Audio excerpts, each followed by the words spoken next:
용납 사역의 기원입니다. 잠깐 기도하시겠습니다. 하나님 감사합니다. 이렇게 허물 많은 영혼에게도 사랑과 자비가 풍성하신 아버지 하나님, 은혜를 진심으로 감사를 드립니다. 하나님, 이 시대를 사는 저희가 시대와 상황을 분별할 수 있는 영적인 안목을 주시어서 어떤 경우에라도 믿음에서 멀어지지 않게 만들어 주시옵소서. 하나님의 나라와 의를 행함을 분별하는 영을 갖기를 또한 원합니다. 이곳에 세워진 목자교회가 생명력을 갖게 하여 주시옵소서. 생명을 구하는 교회 되기를 원합니다. 생명이신 예수님의 뜻을 이어가는 우리 교회가 되기를 바랍니다. 말씀이 선포될 때에 생명력이 있도록 예수님의 생명이 동참하는 교회가 되게 만들어 주시옵소서. 생명으로 풍성해져서 아버지의 뜻을 이루어가게 하여 주시옵소서. 우리 오늘도 연약한 사람을 용납하시고 정직한 영혼의 새 힘을 주신 우리 아버지 하나님, 구속의 은혜를 힘입으면서 살고 싶은 우리들이 오니 주님의 날개 끈을 품어주시어서 평안함과 행복으로 품어주시옵소서. 믿음과 사랑과 소망이 차고 넘치는 교회로 우리 성도로 세워지기를 원하면서 예수님의 이름으로 기도드립니다. 아멘. 네, 반갑습니다. 많이 더우셨지요? 네, 한 주간도 여러분은 은혜로도 살고 말씀 안에서 묵상하면서 한 날 한 날 보냈으니 성경이 충만한 얼굴이 그 모습 그대로가 얼굴에 보이로 그대로 보입니다. 하나님은 우리를 이렇게 사랑하십니다. 하나님은 연약한 사람을 받아들이시고 바르게 세워주십니다. 우리가 먹는 것이나 사는 일이나 죽는 일에나 주님의 다 은혜라는 것입니다. 하나님이 우리를 용납하셨기 때문입니다. 우리는 주님의 이름으로 다만 연약한 사람들을 용납하여 세우고 높여줍니다. 하나님은 사람을 바르게 이끌어주시며 우리 삶의 주인으로 계신다고 사무엘상 5장 1절 12절에 기록되어 있습니다. 하나님은 그래서 유일하십니다. 세상에 어떤 힘이나 권세도 하나님 나라에 그 하나님 아래에 있다는 것입니다. 만일 사람이 하나님의 권위를 훼손하면 하나님은 사람의 권위를 넘어뜨리신다고 했습니다. 사람이 하나님보다 더 높이는 권세가 있다면 또 하나님 그것을 넘어뜨리신다고 했습니다. 이것이 이 성경과 바로 역사에서 그대로 나타나 있습니다. 그런 것이 또 가르침입니다. 하나님은 우리를 이렇게 사랑하십니다. 하나님 우리를 사랑하는 방법이 무엇입니까? 그것은 우리를 받아주시는 것입니다. 하나님은 죄인인 우리를 용납하시고 약한 우리를 이렇게 받아주셨습니다. 죄인인 우리를 용납해 주시면서 어떻게 약한 사람들을 다 받아주신다는 것입니다. 사실 죄인은 하나님 앞에 곁에 아직 있을 수가 없습니다. 하나님은 죄인을 당신 곁에 두시려고 의인을 만드셨습니다. 하나님이 죄인이었던 우리에게 이렇게 은혜를 주셨습니다. 은혜의 복음을 허락하시고 이렇게 믿음을 주셨다는 것입니다. 믿는 사람을 향해 하나님은 의롭다고 인정도 해주셨습니다. 만약 하나님이 죄인이었던 우리를 용납하지 않으셨다면 우리는 어떻게 하고 됐을까요? 우리는 본질상 진노의 자녀였습니다. 하나님의 진노를 받아서 지옥에 가는 것 외에는 없었습니다. 우리는 영벌에 처해질 운명이었습니다. 하나님께로부터 멀어진 사람이 아무리 하나님을 찾으려고 해도 하나님께서 예면하고 받아주시지 않는다면 그러면 어떻게 됐을까요? 그걸 받아줄 수 안 받아주잖아요. 그런데 하나님이 죄인들을 향해서 이렇게 찾아오셨습니다. 당신께 오라고 부르신 것입니다. 우리도 문 열어놓고 와주세요 그러잖아요. 죄인께서 죄인에게 하나님이 가는 길을 이렇게 열어주셨습니다. 그 길이 곧 예수님의 길입니다. 교회입니다. 예수님은 당신이 길이고 당신을 통하지 않고는 아버지께로 올 사람이 없다고 요한복음 14장 6절 그렇게 기록되어 있습니다. 예수께서 이르시되 내가 곧 길이요 진리요 생명이니 나로 말미암지 않고서는 아버지께로 올 자가 없느니라. 하나님이 독생자의 목숨까지 버리면서 우리를 이렇게 받아주셨다는 것입니다. 그렇다면 우리가 하나님을 사랑하는 것이 당연합니다. 아멘. 그리고 우리의 이웃을 사랑하는 것 역시 당연한 것입니다. 아멘. 오늘 말씀에서도 사도 바울이 성도들에게 이웃을 사랑하는 원칙을 설명해 주고 있습니다. 예수님과 하나님은 하나이기에 예수님을 통해서 하나님을 믿어야 합니다. 주님은 제자들의 근심을 하시고 그들에게 필요한 위로의 말씀을 주셨음을 우리가 본받아야 하겠습니다. 오늘 용납 사역의 기원 첫 번째로 그러면 어떻게 그런 일을 할 수가 있을까요? 연약한 사람을 용납하신 하나님, 강한 사람 아닙니다. 하나님이 연약한 사람을 살피십니다. 사람은 연약한 사람을 보고 어떻게 해요? 무시하기도 하고 예면하기도 합니다. 그것 때문에 세계에 차별이 나타났습니다. 인종차별, 사람들 여러 민족으로 나누어져 있습니다. 민족차별, 무슨 민족, 계속 유대민족 이런 그런 것도 나와 있어요. 성경에도 남녀차별, 성별차별, 또 지역차별, 학력차별, 피부색, 검은색, 흰색, 백색 그런 거 나오잖아요. 그리고 빈부차, 격차 그런 차별, 부자고 잘 살고 또 잘못 살고 부자와 가난한 사람 그런 등 엄청나게 많은 차별이 존재해 있습니다. 차등을 두는 그런 구별이 존재한다는 것입니다. 사람으로 여기지 않고 저런 것을 짐승적으로 보는 그런 사례가 이렇게 지구상에 너무 많이 생겼다는 것입니다. 물론 사람이 스스로 또 사람답지 못하고 정말 사람답지 못해서 듣는 사람도 있어요. 그래서 짐승처럼 행하여서 자기의 존엄성을 파괴하는 사람도 있습니다. 교회 안에서도 연약한 사람이 있습니다. 믿음보다는 욕망에 사로잡힌 그런 사람, 믿음의 자리에 대해 의심하는 사람이 있습니다. 바울은 이런 사람들을 받아주고 그들의 의견에 비판하지 말라고 권하고 있습니다. 아멘. 우리 성도들에게는 먹을 것의 문제로 고민하는 사람이 있습니다. 우리도 그런 거 고민 많이 해보잖아요. 고기를 먹어도 되느냐, 채소만 먹어야 하느냐의 그런 문제입니다. 율법에 의하면 먹을 고기가 따로 정해져 있었습니다. 그리고 이방 신전에 바쳐진 고기를 먹으면 안 된다고 우리도 옛날 그런 거 많이 들어봤잖아요. 제사 음식은 먹으면 안 된다고 교회 사람들이. 고기를 먹는 문제로 갈등할 때 약한 사람들이 나타납니다. 믿음이 강한 사람이 약한 사람을 또 무시하면 안 됩니다. 하나님이 연약한 사람마저도 받아주셨기 때문입니다. 아멘. 먹는 문제로 나와 다르다고 해서 상대를 업신여기거나 비판하지 말라고 이렇게 성경에 오늘 말씀하고 있습니다. 그것이 본질이 아니기 때문입니다. 본질은 뭐예요? 하나님이 연약한 사람을 받으셨듯이 상대가 연약하다고 생각하면 우리가 받아들이는 것입니다. 우리가 우리 주 예수 그리스도를 옷 입는 것입니다. 옷 입는다는 것은 더욱 예수님을 닮아간다는 뜻이며 주께서 우리 일상생활을 위로하시고 이해하시고 또 계심을 믿음으로 받아들이는 것을 의미하는 것입니다. 그러므로 우리는 예수 그리스도의 장성한 분량까지 자라가야 하고 또 나라고 하는 사람은 없어지고 나를 본받는 자가 그리스도를 본을 받도록 해야 한다고 했습니다.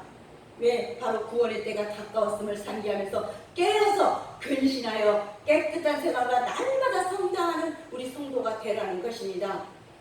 말이나 행동을 삼가고 조심하고 몸과 마음을 삼가서 조심하고 자기를 반성하고 자제하면서 그리스도의 공로를 우리 그런 거 있잖아요. 진주, 값비싼 진주를 품고 이 속에 막 조개가 진주를 품고 그렇게 우리가 그런 그 보석을 품기 때문에 사람이 그렇게 거룩하게 되기 때문에 그런 것을 품고 있으면 값이 있는 것에 다치지 않게 하려고 그런 노력하는 것처럼 그렇게 거룩하게 되기 때문에 왜 순결하고 정결하고 절겨지고 청순한 그런 그 진주처럼 그런 보석을 우리가 그런 거룩한 생활을 하라는 것입니다.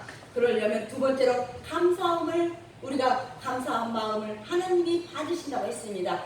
감사한 마음을 받으신 하나님은 우리에게 본인의 일부터 잘 살피기를 원합니다. 저 상대방 김재순 지사가 잘하기를 하는 것이 아니라 김혜수도 너가 먼저 잘하라는 것입니다.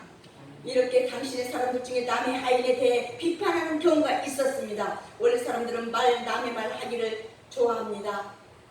우리는 안 그래요? 저도 그래요. 재밌잖아요. 남의 흠을 찾고 흉을 보는 게 또 익숙합니다. 남의 집 하인을 다스리는 건 그 집 주인입니다. 그 집 주인이 하인을 세우기도 하고 넘어뜨리기도 한다고 했습니다. 주인 또 누가 세웠습니까?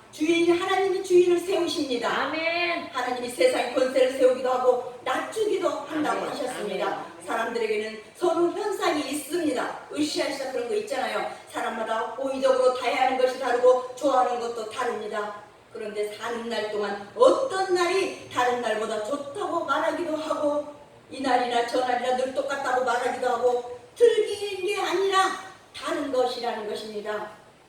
다른 것이 다 있습니다. 다른 것은 다름으로 인정할 뿐입니다. 아멘. 먹는 것 역시 틀리다고 말하면서 비난하고 갈등하기보다는 다름을 인정해야 합니다. 아멘. 이분은 채소를 좋아하고 이분은 아멘. 고기를 좋아하고 그러잖아요. 아멘. 저는 쌀밥을 좋아하고 이영희 목사님은 잡곡밥을 좋아하고 그런 것처럼 유대인 사회가 아닌 이방 사회이기 때문입니다. 복음의 본질은 변하지 아니하고 복음이 아닌 음식 먹는 것은 상황에 따라 이렇게 달라질 수가 아멘. 있다는 것입니다. 아멘. 어느 한 날 중요하게 여기는 사람도 또 주님을 위해 중요히 여기하고 또 먹는 것에서 주님을 위하여 먹어야 한다고 했습니다. 혹시 먹지 않는다면 주님을 위해 먹지 않아야 한다고 했습니다. 본질은 주님을 위하는 것입니다. 먹으나 먹지 않으나 하나님께 감사해야 합니다. 아멘. 하나님이 그랬을 때 감사를 받으신다고 했습니다. 아멘. 인간은 먹어야 살기 때문에 먹고 마시는 것을 나쁘다고 할 수는 없는 것입니다. 그러나 먹고 마시는 일에 너무나 집착하다 보면 이와 같이 하나님의 말씀을 잊어버리고 죄를 지을 수도 있는 것입니다. 그래서 먹는 것보다는 하나님의 말씀을 따라서 사는 것이 우리 성도들의 바른 생활인 줄 압니다. 그래서 마태복음 4장 4절에 예수께서 대답하여 이르시되 기록되었으되 사람이 떡으로만 살 것이 아니요 하나님의 입으로부터 나오는 모든 말씀으로 살 것이다 라고 했습니다. 이렇게 바울사도는 하나님의 나를 먹고 마시는 것이 아니고 성령 안에서 무시로 즐거워하는 것이라고 말씀하고 있습니다. 우리는 마귀에게 굴복하게 되는 것을 조심해야 합니다. 우리의 자랑은 오직 그리스도뿐입니다. 누구에게나 시험이 다가오는데 그 시험이 올 때마다 주님처럼 말씀으로 그 시험을 이기는 우리 성도들이 다 되십시다. 예수님께서는 이렇게 말씀으로 물리치셨다고 하셨습니다. 우리도 주님처럼 모든 것을 말씀으로 물리치는 그런 능력 있는 사람이 다 되십시다. 그러려면 세 번째로 살아도 죽어도 목적이신 하나님, 여기서 복음서 하나 하고 갈게요. 45장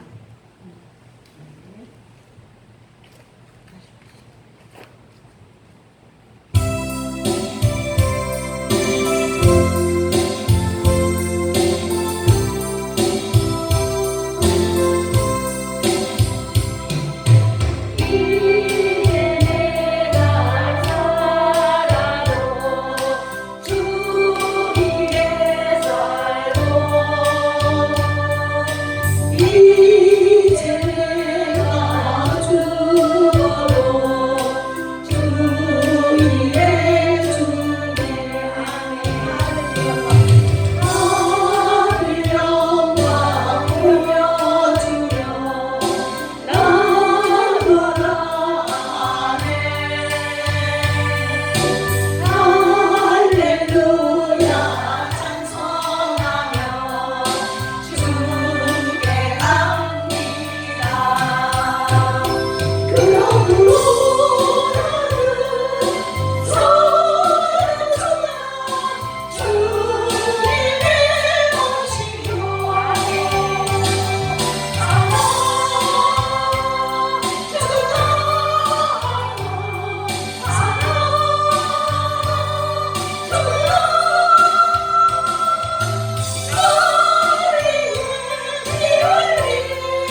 사람이십니다. 우리가 진정으로 하나님을 섬기는지 하나님께 생명을 드린 사람인지를 하나님이 이렇게 살피십니다. 사도 바울이 보기에 그의 편지를 받는 사람들 중에는 자기를 위해 사는 사람이나 자기를 위해 죽는 사람도 없습니다. 자기 중심으로 살지 않는다고 보면 됩니다.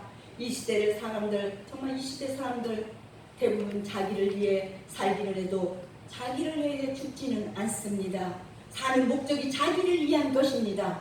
자기 명예를 위해 내세우고 자기 실속을 차리고 자기가 더 갖기 위해서는 그렇게 사는 사람들이 많이 있다는 것입니다. 그래서 남의 것을 뺏고 속여서 탈취하기도 합니다. 세상이 어지럽고 혼란한 이유는 사람들이 저마다 자기를 위해 살기 때문입니다. 그러나 예수님의 사람은 다릅니다. 여러분이에요. 아멘. 예수님의 사람은 살아도 주를 위해 살고 아멘. 주님의 주를 위해 죽습니다. 아멘. 바울은 분명하게 이렇게 선언했습니다. 사나 죽으나 우리가 주의 것이로다. 우리는 아멘. 주님의 소유이다. 아멘. 주님이 우리를 바로 당신의 소유로 이렇게 다 삼으셨다고. 아멘. 하나님 이스라엘을 당신의 소유로 삼으셨다고 출애굽기 19장 5절 말씀하고 있습니다. 세계가 다 내게 속하였나니 내 말을 잘 듣고 내 언약을 지키면 너희는 모든 민족 중에서 내 소유가 되겠고, 이 말씀은 너는 나의 귀중한 보배가 되라, 그런 뜻입니다. 인간이 보물을 가짐으로 부유해진다는 것과 같이 하나님 이스라엘 보배 삼아 정말 가지심을 부유해진다는 것은 그런 것은 아닙니다. 그것은 인간이 보물을 귀하게 여기듯 하나님께서도 그들을 그렇게 귀하게 이렇게 어떻게 평가해 주시겠다는 것입니다. 베드로 사도를 통해서는 소유가 된 백성이라 하셨습니다. 베드로전서 2장 9절. 그러나 너희는 택하신 백성이요 왕같은 제사장들이요 아멘. 거룩한 나라요 아멘. 그의 소유가 된 백성이니 이는 너희를 어두운 데서 불러내서 그의 기이한 빛에 들어가게 하신 이의 아름다운 덕을 선포하게 하려 하심이라고. 아멘. 아멘. 하나님의 소유된 백성에서 삶의 목적은 오직 하나뿐이라는 것입니다. 예수님이 죽었다가 이렇게 살아나심으로 산자와 죽은 자의 주인이 되셨습니다. 사람이 살아가는 목적도 하나님이고 죽어야 한다면 우리가 죽는 목적도 오직 하나님이어야 합니다. 그래서 그리스도께서 요구하시는 진정한, 아까 우리가 읽었잖아요, 장성한 분량까지도 잘할 수 있다고 했습니다.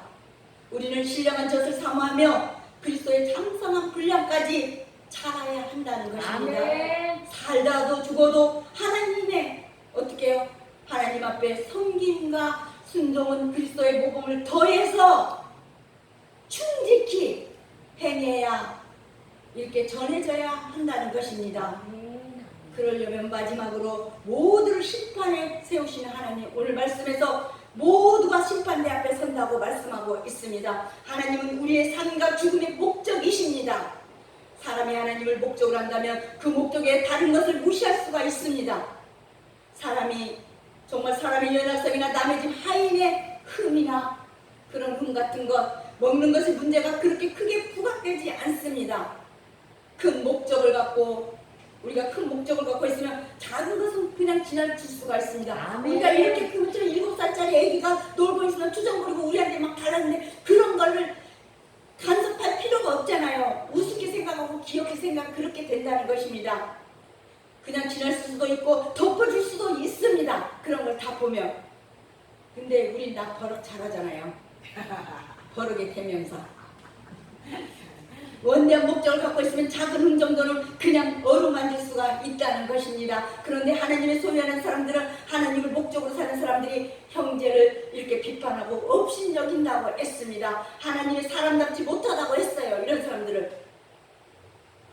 사도 바울은 우리가 다 하나님의 심판대 앞에 설 것이라고 했습니다. 하나님의 심판대 앞에서 우리의 행위와 생각이 낱낱이 드러나게 될 터라고 했습니다. 사도 바울은 이사야 45장 23절의 말씀을 인용하시면서 내가 나를 두고 맹세하기를 내 입에서 공의로운 말이 나갔은즉 돌아오지 아니하나니 내게 모든 무릎이 꿇혔고 모든 애가 맹세하리라. 오늘 성경에서도 그 말씀이 나와 있지 않습니까? 이 말씀은 하나님의 다른 신이 없다고 말씀하셨습니다. 아멘. 하나님은 돌이켜 쳐다보지 않으면 무지에 빠져서 우리가 어떻게 해요? 우상을 섬기게 되는 죄에 빠지게 됩니다. 우상 숭배는 옛날이나 지금이나 가장 무섭고 만연된 죄악입니다. 내게 모든 무릎을 꿇겠고 모든 영아 맹세하리라.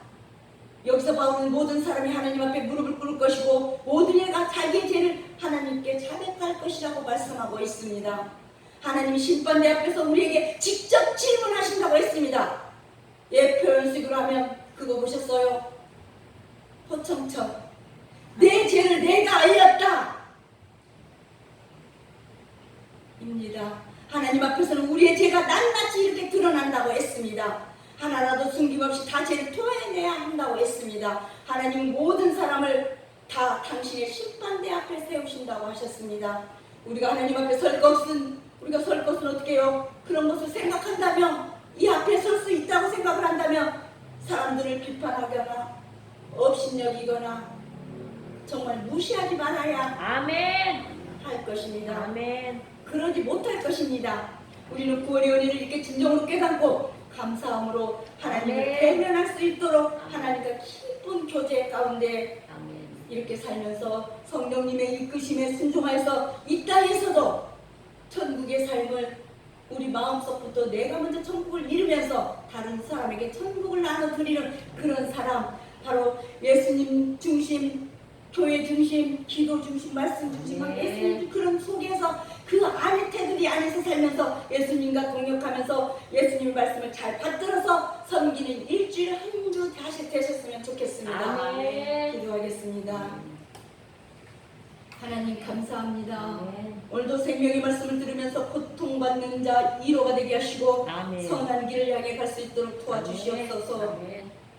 우리 목자교회를 향하여 품으신 하나님의 뜻이 분명하게 아멘. 이웃과 모든 행하는 현장에서 열매를 맺게 하시옵고 아멘. 주님의 자녀들이 열심히 땀을 흘릴 때 저들의 창고는 가득히 채워지는 복을 허락하여 주시옵소서. 아멘. 우리 목자교회를 통해서 하나님을 영접하는 전도자의 길도 열어주시옵소서. 특별히 주님의 몸된 교회는 여러 종류의 사람들이 모이는 공동체이오니 따로따로 구별하여 차별하지 않게 하시고 아멘. 모든 사람을 용납하는 아령으로 아멘. 믿음과 사랑과 소망이 차고 넘치는 아멘. 교회로 자리 잡게 만들어 주시옵소서. 아멘. 그런 능력을 오늘 우리에게 부어 주옵소서. 아멘. 오늘도 주신 말씀에 감사를 드리며 예수님의 이름으로 기도드리옵나이다. 아멘. 아멘.